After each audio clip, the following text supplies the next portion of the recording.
Aleluia. Nós entregamos as nossas vidas em oferta ao Senhor, irmãos. Entregamos as nossas vidas em oferta a Jesus. E dentro disso está as nossas finanças. É ou não é, queridos?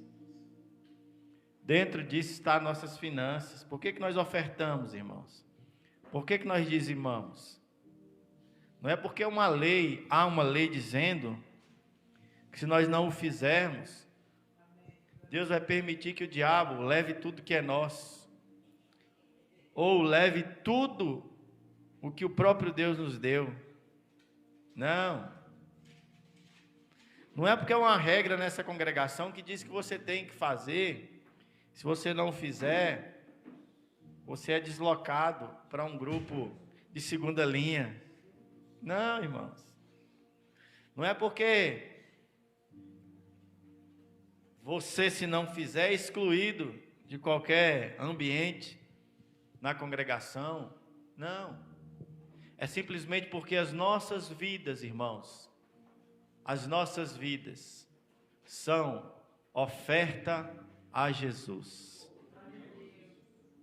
Eu adoro, não é porque Ele me obriga a adorar, eu adoro a Ele, é porque eu amo a Jesus. Eu medito na palavra, não é porque eu sou obrigado a fazer, é porque eu descobri que meditando na palavra, eu desenvolvo o meu relacionamento com aquele que eu amo. E quando eu oferto, eu dizimo, quando eu entrego as minhas finanças para Jesus, é a mesma coisa. É uma semente que eu estou lançando diante do Senhor, sabendo que Ele tem me dado, sabendo que Ele é bom e dá para mim pão para eu comer e semente para eu semear, não é? Então eu faço com toda alegria no meu coração. Na verdade, toda a vida cristã, irmãos, é de alegria. Amém? Toda a vida cristã diz respeito a amor, paz, alegria, bondade, benignidade, mansidão, domínio próprio, por aí vai. Toda a vida cristã. Não diz respeito a um peso espiritual ou a um peso da congregação. Diz respeito à comunhão.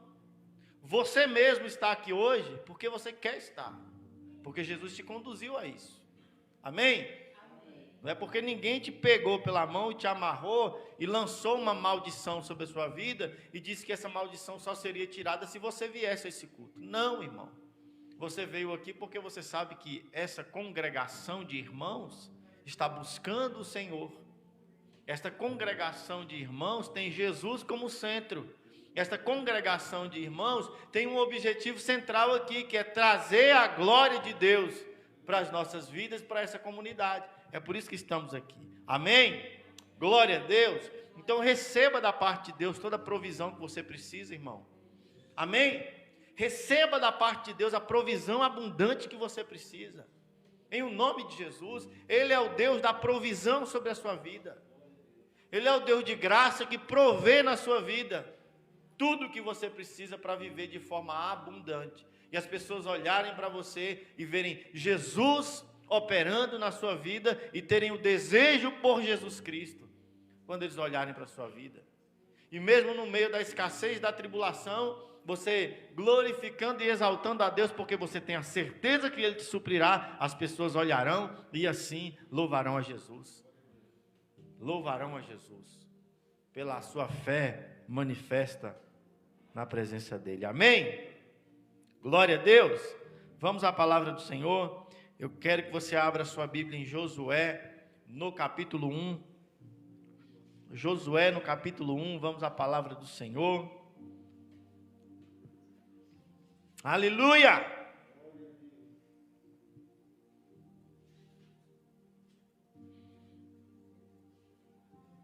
Josué, no capítulo 1, vamos ler 2 versículos aqui, vamos ler o 8 e o 9.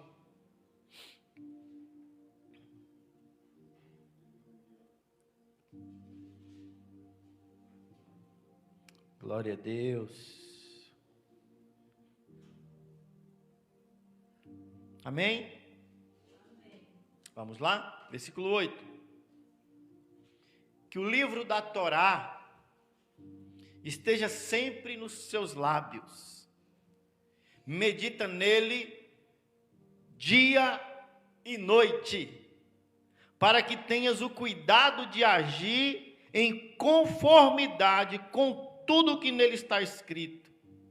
Deste modo, serás vitorioso em todas as suas empreitadas e alcançará bom êxito. Ora, não te ordenei ser forte e corajoso? Não temas e não te apavores, porquanto o Senhor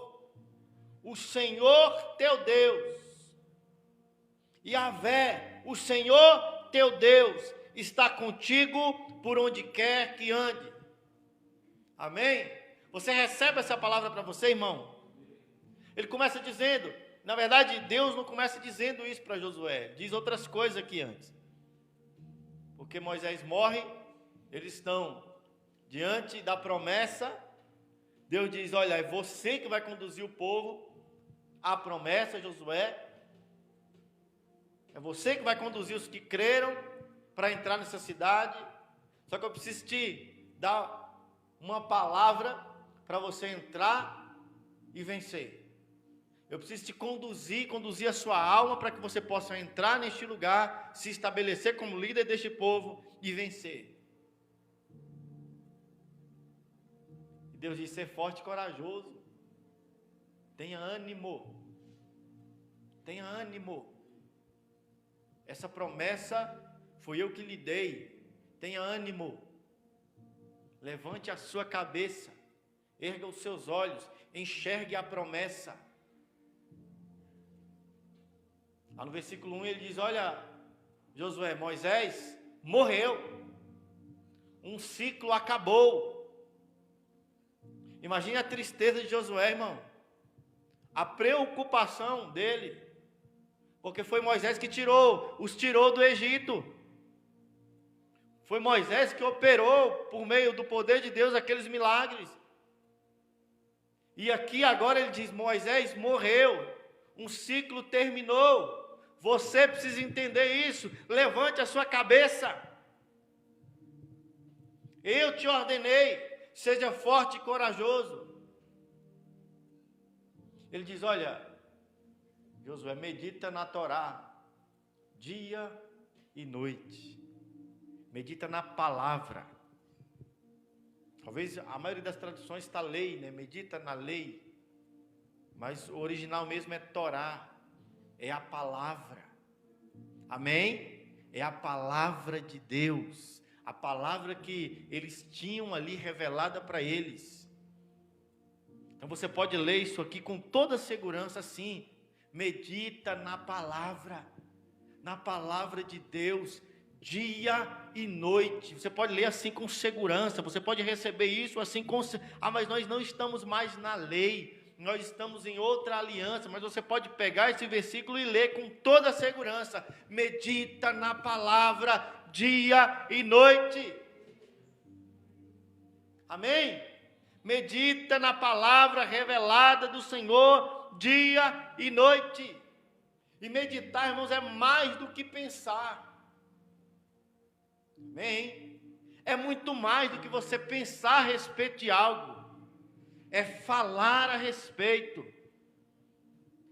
É declarar a respeito daquilo que você medita. É ler em voz alta. Isso é meditar, irmão.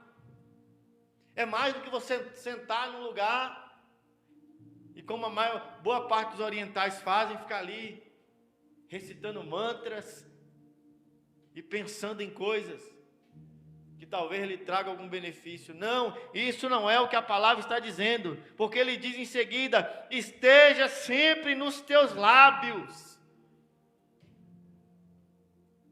Para que possamos meditar de forma eficaz, precisamos entender que a palavra precisa estar nos nossos lábios. Envolve falar, declarar, ler em voz alta, com o objetivo de governar os nossos pensamentos, irmãos. Governar os nossos pensamentos. Porque a sua mente ela é incendiada pela carne, pelo diabo. Então, se você parar aqui agora e começar a meditar, de repente, sem falar, segundo o que a Bíblia diz, a sua mente ela começa a vaguear por outros lugares e você perde o controle dela, é ou não é, irmãos? Então, o que você precisa fazer? Pegar a palavra de Deus, ler em voz alta, declarar, repetir, ler de novo, ligar para o irmão, falar: irmão, eu li isso na palavra, estou entendendo isso, isso e mais isso, e compreendendo isso, e meditar. Isso é meditar, com o objetivo de governar os seus pensamentos. Porque, irmão, escuta, você vive exatamente por aquilo que você pensa. Você está vivendo agora exatamente aquilo que você tem pensado. O que você pensa é o que governa a sua vida. Então, domine os seus pensamentos pelos pensamentos de Deus, pela palavra de Deus. Governe os seus pensamentos meditando na palavra. Ele diz outra coisa: medita dia e noite. E aqui não é de dia e de noite. Não é um pouquinho de, eu vou meditar de manhã um pouquinho e à noite eu vou sentar e meditar mais um pouquinho. Não é isso que ele está dizendo. Ele está dizendo: medita dia e noite, o tempo inteiro. Todo o tempo, dedique os seus pensamentos à palavra de Deus. Dedique a sua voz à palavra de Deus. Em todo o tempo. E a mesma coisa que está escrito em 1 Tessalonicenses 5,17. Orai sem cessar. É a mesma compreensão, é o mesmo entendimento. Fazer isso o tempo inteiro. Durante todo o tempo, medita na palavra dia e noite. A palavra de Deus vai governar os seus pensamentos, irmão. Vai governar o seu coração. E esse governo vai se expandir para as suas ações. Como você pensa, é exatamente assim que você agirá. O que você tem pensado? É exatamente assim que você vai agir. Para onde você tem olhado? Existe um princípio, irmão, que para onde eu olho, é para onde eu caminho. Amém? Para onde eu estou olhando, é para onde eu estou caminhando, me dirigindo. Nós que somos da roça, entendemos bem como é que se faz um cavalo ser conduzido para onde nós queremos, para não se distrair, não é? Você limita a visão dele à frente, é ou não é? Você limita a visão dele à frente, para que ele não se distraia. Então, com o cabresto eu conduzo para onde ele olhar, ele vai caminhar. Para onde ele olhar, ele vai correr. Isso é um princípio. É ou não é? Tiago diz que a língua funciona, a língua é como a direção de um navio. É assim ou não é? Ela conduz o nosso ser. Aquilo que eu estou pensando é o que eu estou dizendo, e aquilo que eu estou dizendo conduz a minha vida, direciona a minha vida. Então olhe para o lugar correto, irmão. Pense nas coisas do alto. Abra em Colossenses no capítulo 3. É exatamente isso que está escrito no Colossenses, lá no Novo Testamento. No capítulo 3, eu vou ler aqui para adiantarmos, versículo 1: portanto, visto que fostes ressuscitados com Cristo, buscai conhecimento do alto, buscai conhecimento do alto, onde Cristo está sentado à direita de Deus. Versículo 2: pensai nos objetivos do alto e não nas coisas terrenas. Porque se você e eu pensarmos nas coisas da terra, nós vamos andar segundo a terra. E a terra está condenada ao fracasso, à queda, à destruição.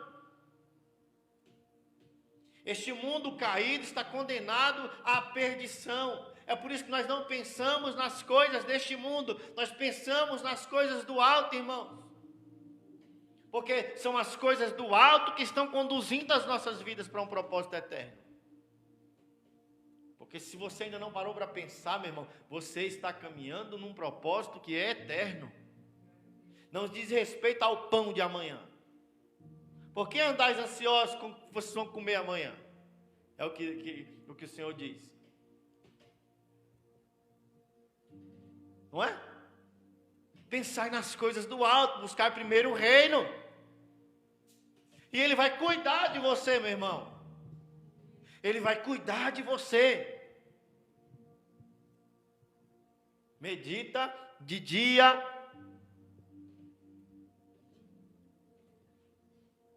Medita dia e noite. Porque isso vai conduzir a sua vida para um lugar de poder e glória, meu irmão. Pensai nas coisas do alto. Falai a respeito das coisas do alto. A sua Bíblia é um instrumento poderoso, meu irmão, nas suas mãos. A sua Bíblia é parte central no que Deus quer te conduzir. Amém? Digo, a sua Bíblia é parte central da revelação de Deus para a sua vida. A partir da palavra que você tem em suas mãos, da palavra de Deus que você tem em suas mãos, Deus, o Espírito Santo, vai lhe dar aplicação prática para você andar no dia a dia. Amém, irmão? A partir da revelação que você tem, lendo em voz alta, meditando na palavra, a partir desse lugar de revelação, Deus, o Espírito Santo, vai te conduzir a uma vida abundante, de direções práticas. Direções práticas. Porque é bem possível decorar uma centena de versículos e continuar vivendo uma vida medíocre. É ou não é? É bem possível decorar uma porção de versículos bíblicos e ainda continuar vivendo uma vida no pecado. A Bíblia é parte central, mas a partir dela Deus precisa te conduzir à prática. Amém? A partir do entendimento da palavra de Deus, do que está escrito, Deus precisa te conduzir a decisões no Espírito. Por isso é preciso meditar dia e noite na palavra do Senhor, naquilo que Ele te diz, irmão. Não só no que está escrito, mas aquilo que Ele te diz em cima do que está escrito. Amém? Não só com o que é pregado aqui, mas o que Ele te diz a partir do que é pregado aqui.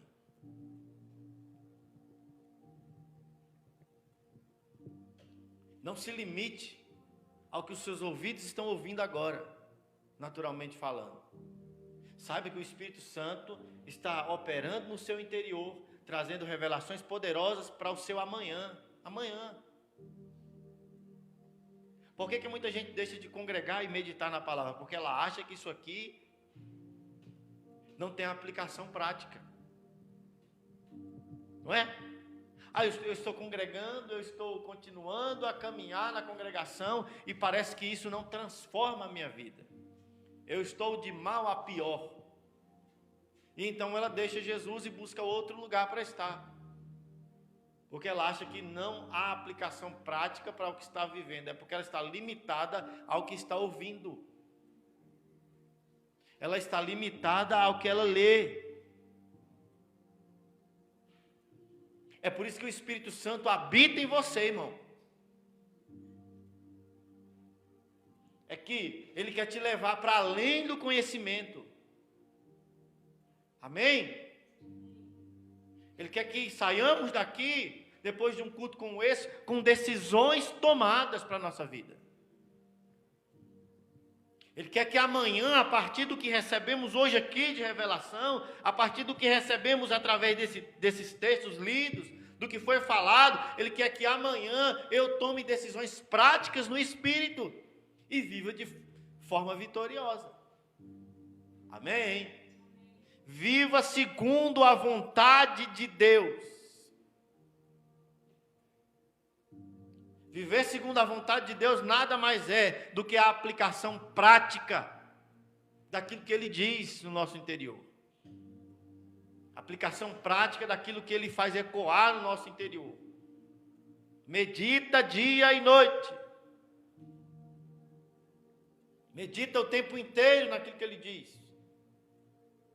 Volta lá para Josué, capítulo 1.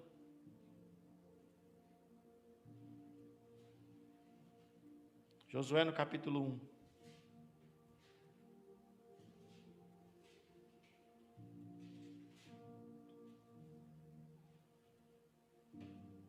Que o livro da Torá, que a palavra esteja sempre nos seus lábios.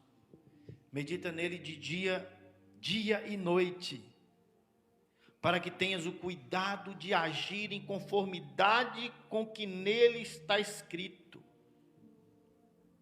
De modo que,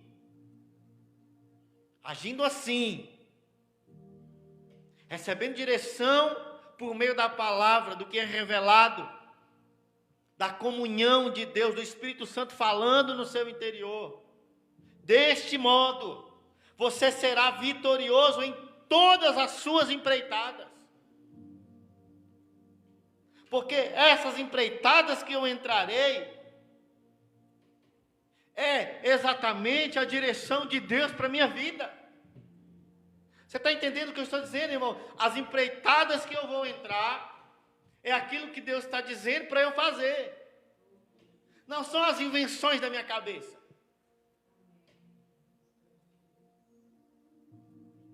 Amém, irmãos?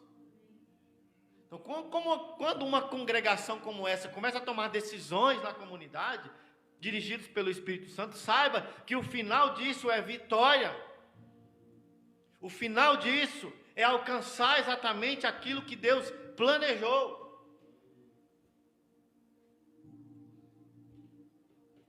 Olhe para este povo saindo do Egito, irmão. Saíram do Egito, obedeceram a palavra, saíram do Egito. Mandam os 12 espias para olhar a terra, para observar o que de fato tinha naquela terra. Os 12 voltam com a notícia de que de fato é uma terra poderosa. De fato Deus prometeu algo poderoso para nós. Sim, Ele prometeu uma terra que mana leite e mel. Deus não mentiu.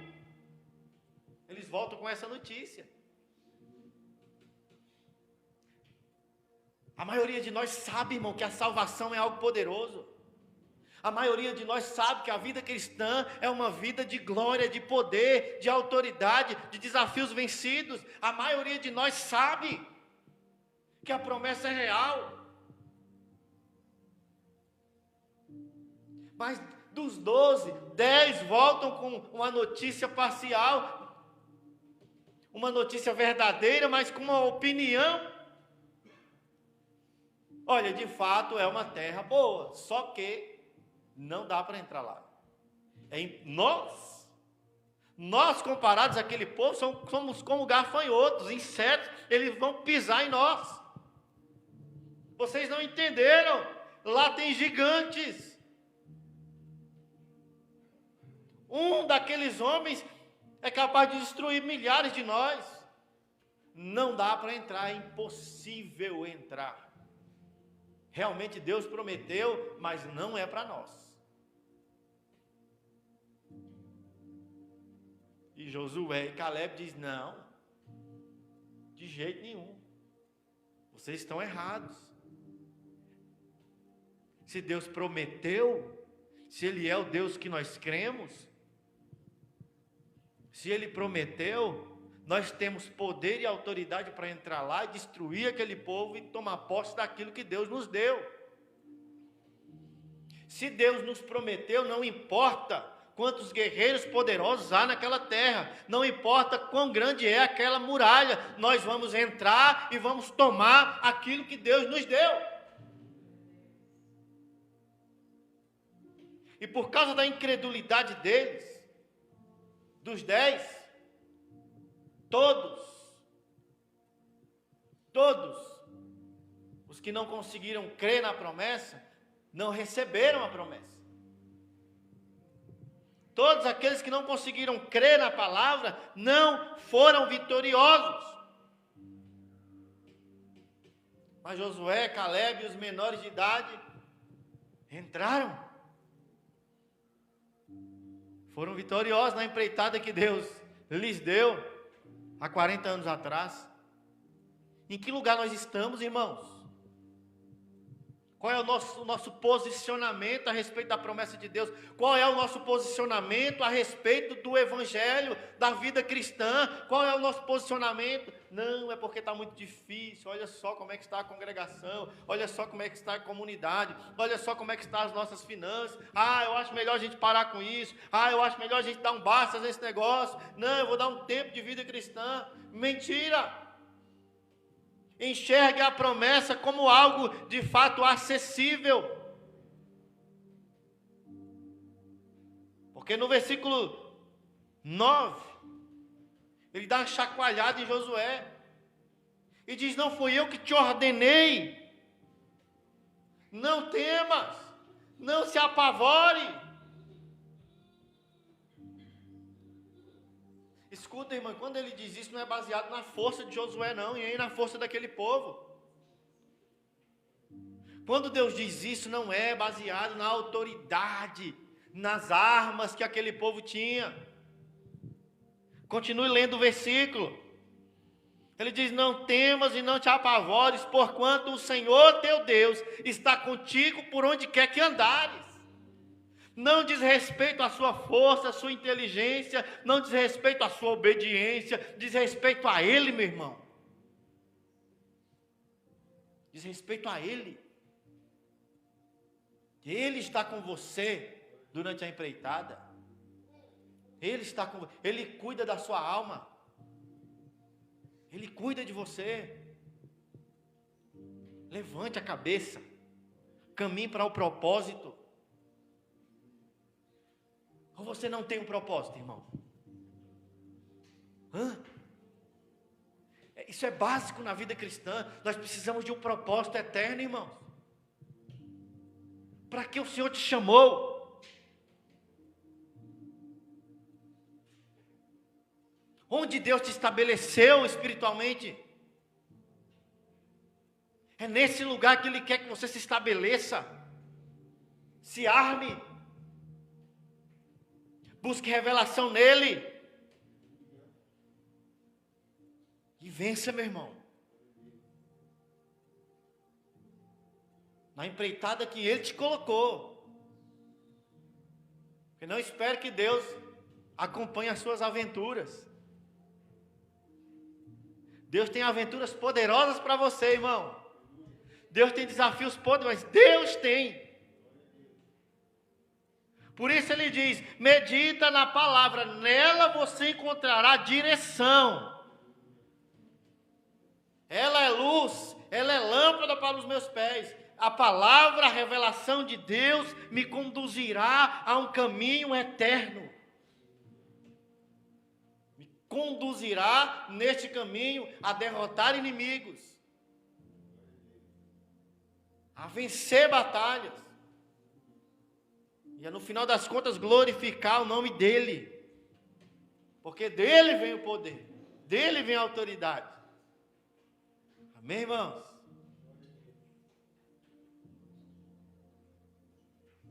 Escuta. A vitória, o milagre, o desafio vencido, a segurança, estão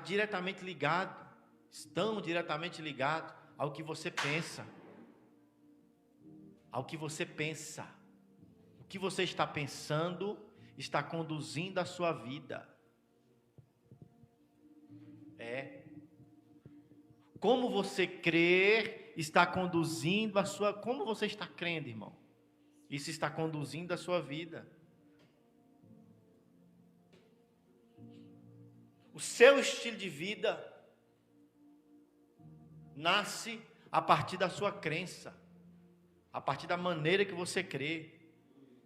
Por isso nós somos pregadores da graça. Nós somos pregadores, e aí é redundante mesmo, nós somos pregadores do evangelho da graça.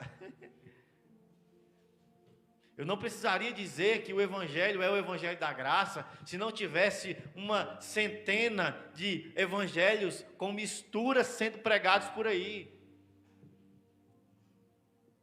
Mas como há uma porção de supostos evangelhos sendo pregados por aí, com mistura, com fermento, nós precisamos ser redundantes e falar. Nós somos anunciadores do evangelho da graça de Deus. Um evangelho puro, sem mistura. Como assim, pastor? O evangelho que diz respeito a Ele. A boa notícia é, Ele fez. A boa notícia é, Ele morreu na cruz para me salvar. A boa notícia é, o evangelho é, Ele ressuscitou ao terceiro dia, Ele. Porque dele, por Ele e para Ele. Não diz respeito a nós. Nós somos recebedores da graça. Amém?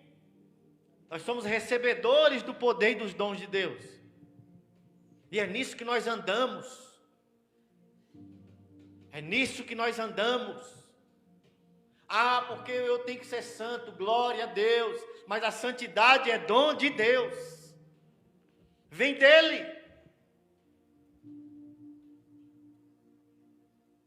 Como eu disse, o meu estilo de vida santo diz respeito a receber dele. Porque se você não receber dele, meu irmão, o que você vai tentar viver é uma imitação de santidade. O que Jesus chamaria de sepulcro caiado, túmulo marcado, enfeitado. O que está em nosso exterior deve ser exatamente aquilo que está no nosso interior. Amém? Exatamente. Mas para eu me conformar com esse poder e essa santidade, glória a Deus, aleluia. Para eu me conformar com esse poder e essa autoridade, eu preciso ter comunhão. Amém? Glória a Deus. Quer pregar? Eu preciso entender que eu preciso me conformar, meu irmão, com a palavra de Deus. Eu preciso tomar forma daquilo que está escrito, daquilo que o Espírito Santo diz. Só assim eu viverei verdadeira santidade. Porque na força do seu braço isso não existe. Amém? Seja um anunciador de boas novas. Seja um anunciador do evangelho da graça. Siga os passos de Jesus. Não os passos de um religioso qualquer, não os seus passos. Porque se há uma coisa que nós sabemos ser e fazer, é religiosidade. Nós somos mestres nisso. Jesus não. Jesus diz assim, olha, pega o seu fardo pesado e religioso e lança aqui. Porque eu tenho para você um fardo que é leve, um jugo que é suave. Eu tenho para você uma caminhada onde eu vou suprir a sua vida com tudo o que você precisa. Não diz respeito à força do seu braço. O Salmo 23 fala exatamente disso. Ele é o meu pastor. Nada me falta. Não é isso? A condução do capítulo diz que ele vai nos guiar. Eu disse isso ontem, reunido ali com os irmãos. Quando nós lemos o Salmo 23, nós por vezes temos uma ideia errada do que Davi está dizendo ali. Quando ele diz, ele é o meu pastor. O Senhor é o meu pastor.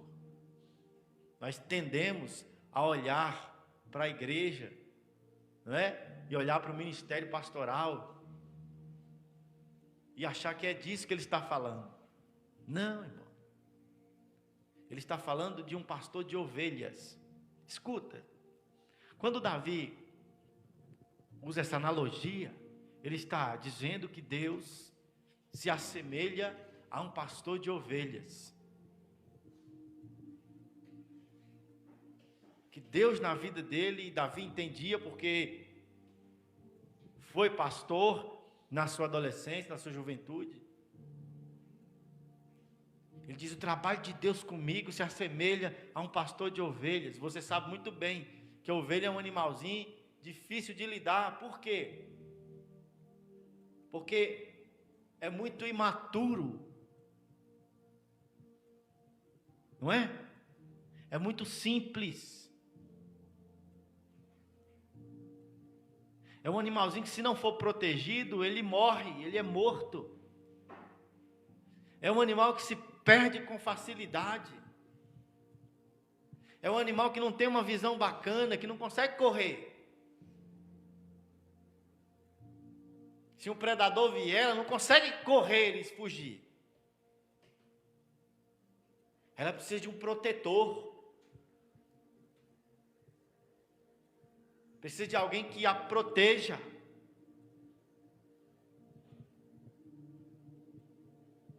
Ela não consegue sair por aí e comer sozinha. Ela precisa de alguém que a guie, que caminhe à frente e conduza ela para lugares onde há comida e bebida. Ela precisa de alguém dando a provisão para ela, suprindo. Deus nos guia, nos protege e nos supre. Amém? Deus, assim como o pastor de ovelhas, nos guia, nos protege e nos supre.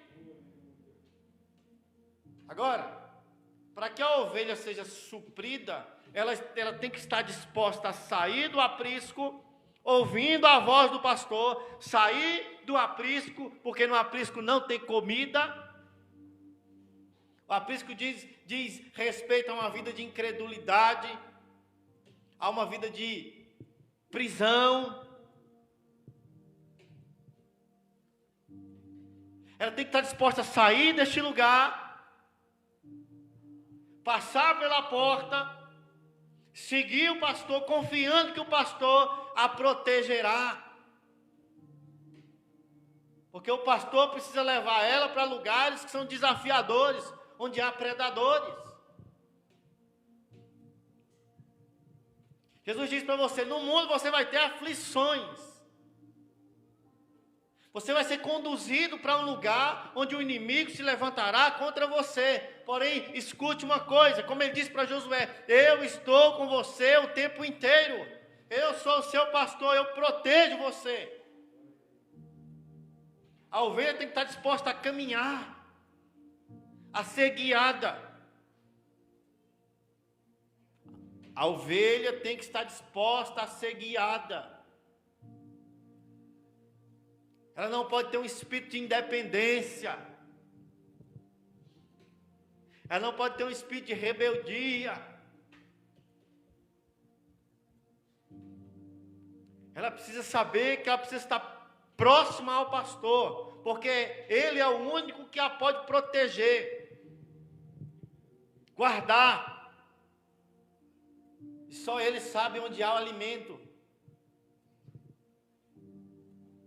Então, se o Senhor é o nosso pastor, e nós queremos que nada nos falte, nós precisamos começar a caminhar após Ele, ouvir a voz dEle, meditar naquilo que Ele diz, e obedecer a sua direção, e caminhar junto a Ele. É a parábola que Ele conta lá em João, no capítulo 10, abre aí, João, no capítulo 10.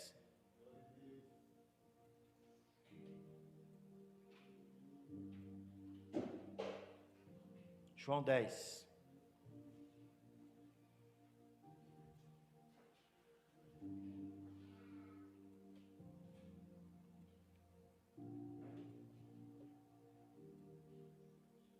Amém? Olha o versículo 1. Em verdade vos asseguro, aquele que não entra no aprisco das ovelhas pela porta, mas sobe o muro à procura de outra passagem, esse é ladrão e assaltante. Vamos esquecer o ladrão, por enquanto. Pelo menos hoje. Ele diz, aquele que entra pela porta é o pastor das ovelhas.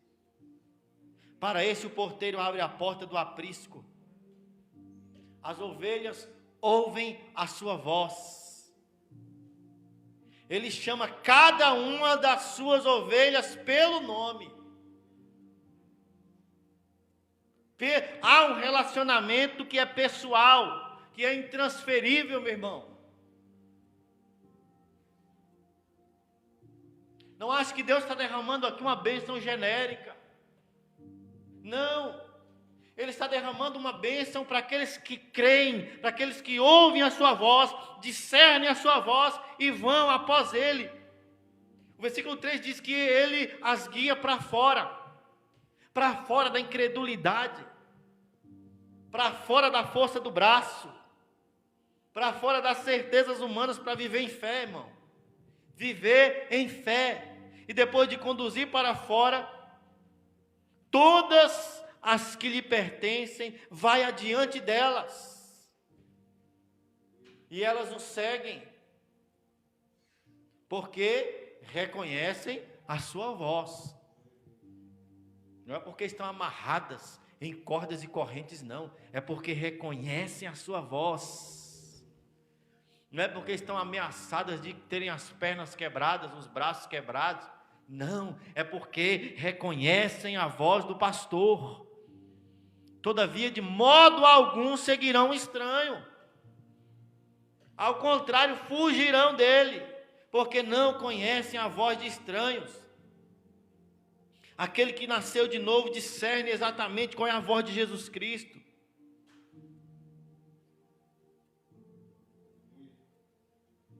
Ele diz, eu sou a porta, eu sou o pastor, isso diz respeito a mim. Amém? Ele diz, qualquer que passar pela porta, vai entrar, vai sair, vai encontrar pastagem. E vão ter uma vida plena. No versículo 11 ele diz, eu sou o bom pastor dá a vida pelas ovelhas. Versículo 14, eu sou o bom pastor, conheço as minhas ovelhas e sou conhecido por elas.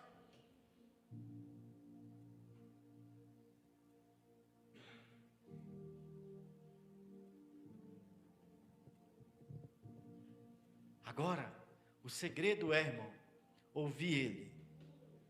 O segredo é estar disposto a ouvir Jesus. O segredo é estar disposto a ter comunhão com aquele que fala, com o Espírito Santo. O segredo é ter coragem de ir a lugares que você não conhece. É ter coragem de entrar pela fé em ambientes que você ainda não entrou.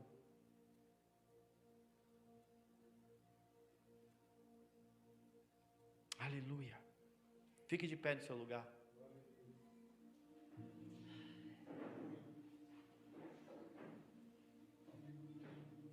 Aleluia.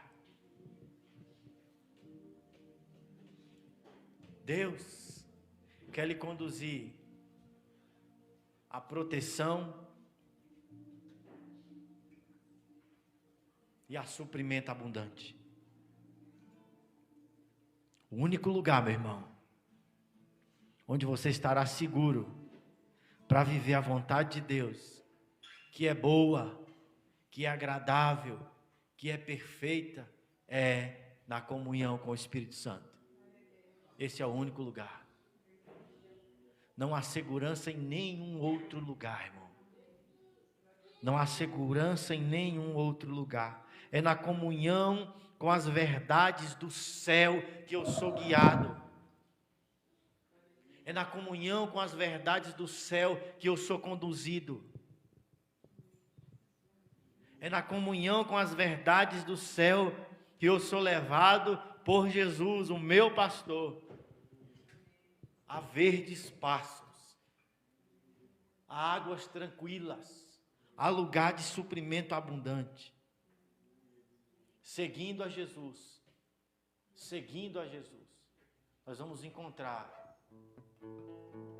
aquilo que Deus planejou para nós. Seguindo a verdade, nós vamos encontrar provisão abundante. Em Marcos no capítulo 6,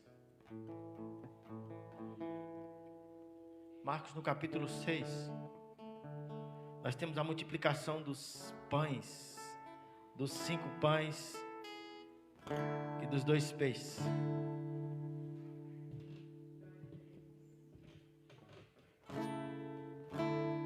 A Bíblia diz que Jesus chama os discípulos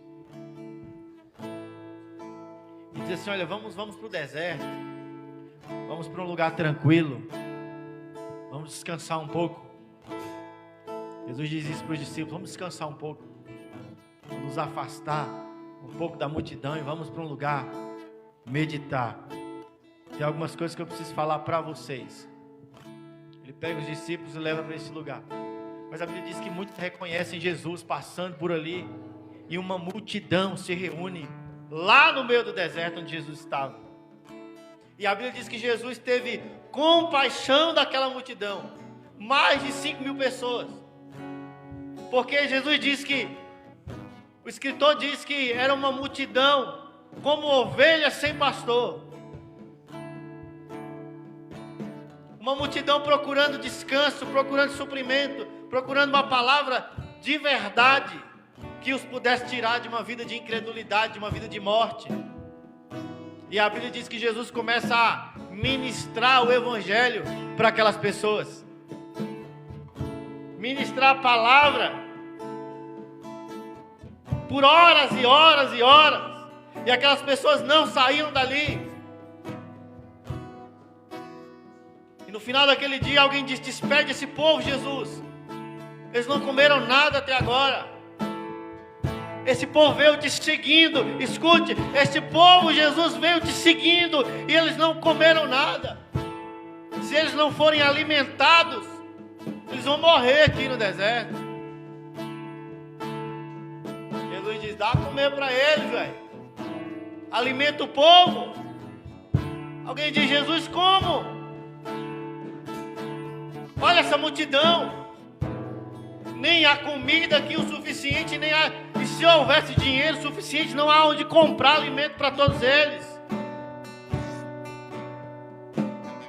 Jesus diz: vamos lá então, vamos para o milagre, vamos para a provisão abundante, vamos para a manifestação de Deus, porque aqueles que estão me seguindo recebem a manifestação de Deus. Põe eles assentados. O que tem aí para comer? Alguém diz: tem um menino aí com 5 pães e 2 peixes. Jesus diz: serve. Põe eles assentados em grupos de 50, em grupos de 100, e começa a partir esse pão. Vamos dar graça, vamos louvar a Deus, e começa a partir esse pão e esses peixes. A Bíblia diz que todos comeram de forma abundante. Todos aqueles que vieram seguindo a Jesus comeram de forma abundante. No final, querido, houve suprimento abundante. Juntaram 12 cestos cheios de peixe e pão. É neste lugar, irmãos, que os seguidores de Jesus, que aqueles que estão seguindo os passos de Jesus, estão num lugar de provisão abundante. Amém? Num lugar de provisão abundante. Como está a sua saúde, meu irmão? Deus quer lhe dar provisão na sua saúde. Como estão as suas finanças? Deus preparou uma vida abundante nas suas finanças. Como está a sua família? Querido, Deus quer a sua família abundantemente na presença dEle. como está essa congregação. Agora olhe para o lugar onde Deus quer colocar essa congregação. Siga a voz do seu pastor.